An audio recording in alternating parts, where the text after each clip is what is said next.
Welcome to my enchanted forest in the town of Mossville. This is where the moss comes from, my serenity gardens, and I make fairy gardens, and this is where I come for my spiritual practice every day.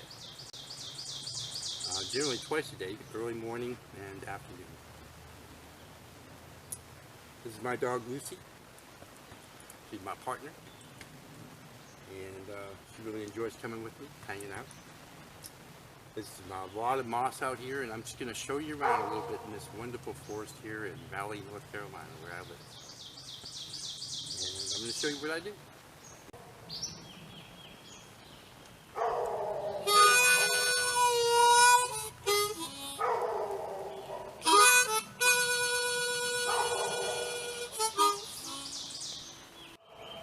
This is one of my favorite little areas where I collect moss. You can see these little moss balls in here. There's a lot of moss. There's moss all over the place here, but this is a lovely little space here because there's a lot of moss balls in here, and they're fun. They're a lot of fun to make, to make my moss gardens out of. Have a couple of those in there. There's all different kinds and textures and colors, and look at that, isn't it just gorgeous? When I come into the forest here, I bring a few things. I bring a bucket, and I bring a couple of tools. I bring a pair of scissors, a spoon, and a knife. And I can carry my moss in the bucket, and I can cut my moss away and take it safely with these tools. But in this particular area where these moss balls are, there's a lot of them all over the place. They're just mostly just sitting here on the ground. It doesn't take much to just pick them up. They just come right loose. Moss doesn't require any soil, and it sits on. It can sit on a rock or just right on top of the ground, like that, just like that, as you just saw it.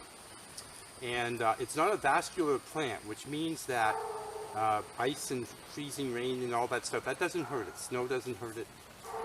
Won't kill it. It's very drought resistant. And it's just wonderful stuff. And it's also got a lot of energy.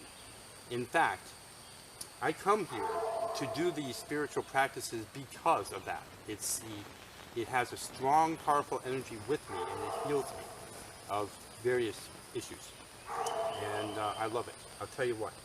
And I can be in a bad mood, and I can touch some moss, and that mood will be lifted right out of me. So that's an example. Now, so I just want to take a few pieces of this. I don't, whenever I harvest moss anywhere in my forest here, in my enchanted forest, I do not just go in and just take a whole bunch from one area. I take a little bit here and there, so I don't like wipe out the population of moss wherever it may be. There's all different kinds here in the forest, and I just want to use a little bit from here and there when I want it or need it. So that's just a nice little pretty ball. There's others in here. Here's another one. This is just lovely. It's got a plant coming out of the middle of it. I actually think I'm going to leave that one there. I like that plant. I don't want to disturb it. So let's see what we got here. I think there's another moss ball right here. Comes right up. I don't need any tools to get it. I'll just put that in my bucket here. And we'll move on. I just noticed this little bit of moss here. This happens a lot, I've noticed. Sometimes other varieties of moss will grow within another moss, and this has happened here. I'm not sure the names of these mosses, but I'm fairly used to them. There's a bunch of different kinds. But this kind is a nice, tight, short moss. And this here, what's happening here is the fern moss that I just harvested back there a little bit ago is coming up through it. It's very interesting. Now this moss here grows tight to the ground. In other words, it's usually bonded to the ground a little bit. I want to take this piece because I like variety in my moss gardens. So all I do is I take my butter knife, it's the best tool I found for this, and I just basically undercut it like that. And then but before I take it out, this is what I do. I lift it and I make sure that it is not the home for ants, because oftentimes there are ants living under these moss piles here, these moss plants. And so if they are, I leave it because it's their home. But today, I lucked out, everyone lucked out, and there's no ants here. So I'll go ahead and take that moss, and that's going to go into my little garden for my daily spiritual practice today.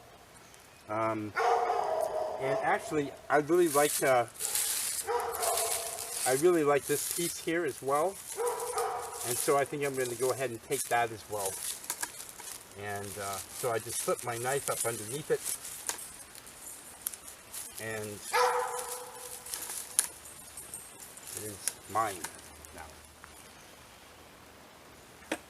The barking dog, by the way, in the background, that's Boomer, and he's a backyard dog. He's kept in the backyard all the time. I've never known him to be outside of that backyard. It's really a shame, but the owner is a belligerent person, and he doesn't plan on doing anything about it, and there's no laws about it here. So it's really a shame this dog has to be in his backyard all the time. Lucy, and when we come out here, Lucy goes up and visits him at the fence, and you know, hangs out with him a little bit, and that's perfectly fine because he needs some company. He's very lonely. Just a word of advice: if you have a dog, don't keep them in the backyard 24/7. Enjoy the dog, let the dog enjoy you a little bit too. There are a lot of stones here in the forest, of course, and I will go to a place where the water puddles or runs free, and find little places like this where the stones are here. I really like natural stones to put in my gardens. Sometimes I use the smooth, pretty ones that I buy at the dollar store, but to be honest with you, I actually prefer these a lot. I like the texture they have, and the little striations and that sort of thing. Very interesting looking stones, and I'd like to have a few of those always in my gardens.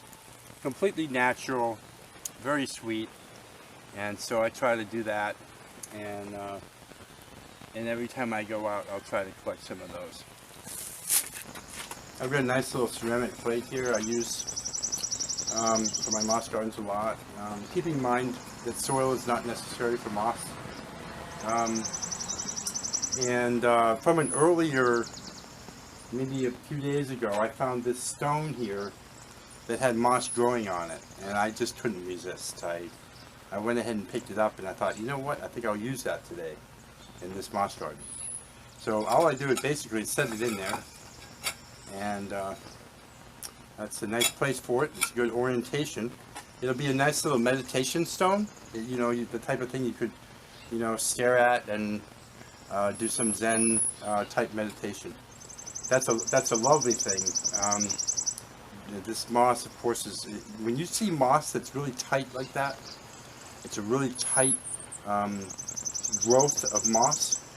It's really, really drought resistant. And that's one thing I've learned by doing my moss gardens. And so, but it just needs a little moisture from time to time, and that moss will stay healthy.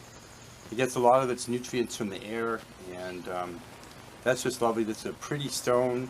I'm not really going to clean it up. I don't see any reason to. There's a little bit of dirt on it, but you know what?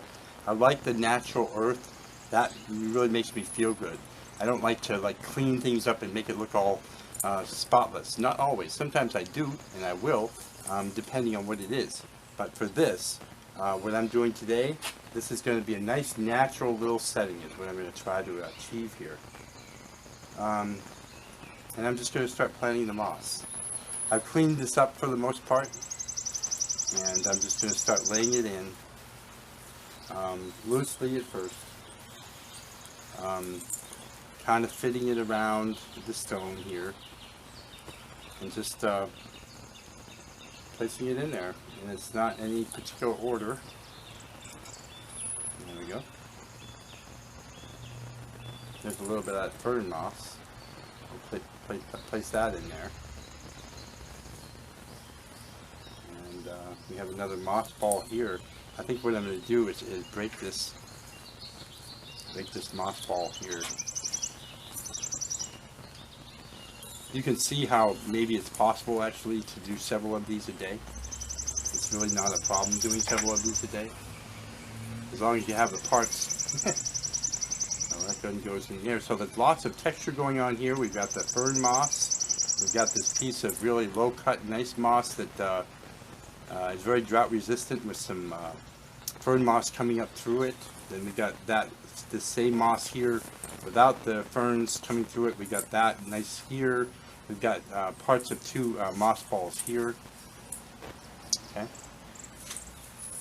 One thing that I do is I often create little sculptures to go in my pieces. This actually is a tree, and what I can do is I can take this, and so what I'll do is I'll create this from polymer clay, cook it in the oven, and then it's almost like porcelain. It's waterproof, and then in this case I did a little green patina finish on it with some bronze. That's real bronze on there to give it that color, and it's a paint technique I've been doing for many years, and it's one of my signature finishes. It even has a little knot hole in the tree,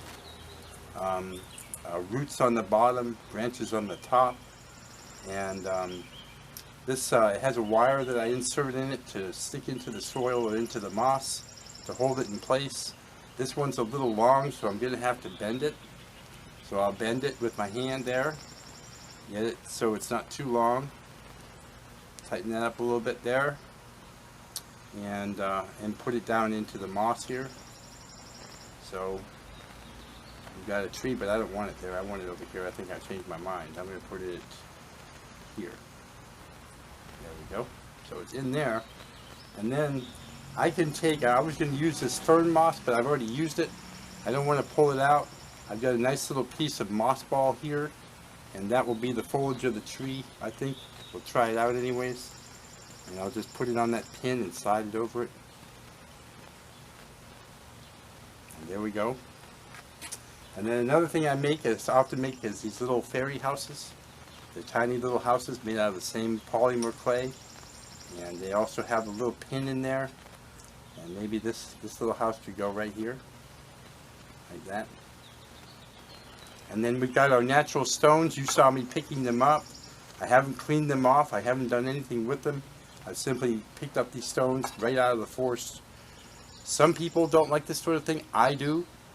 But if I'm making a garden for you and you want everything clean and pristine, I'll be happy to do it.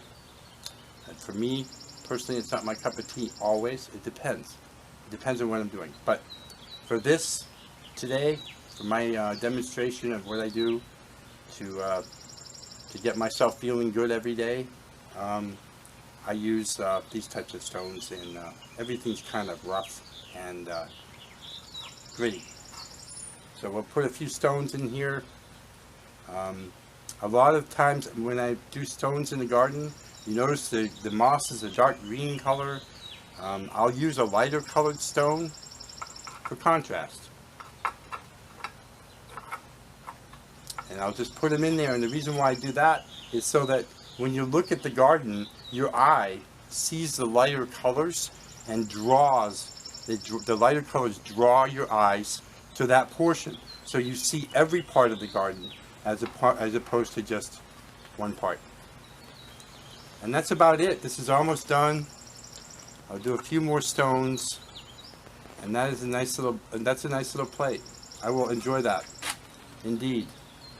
And if you would like me to make one for you, let me know. I love doing it. Clearly the passion is there. When you have passion for something, generally speaking, the inspiration, the energy is stronger. Moss is healthy for you. It's good stuff. You can touch it anytime you want.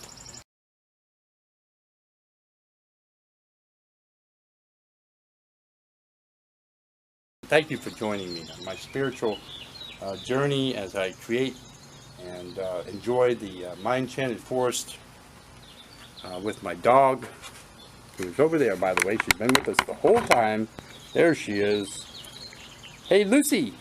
Hey, sweetheart. You're a good girl. So there you are. Y'all take care.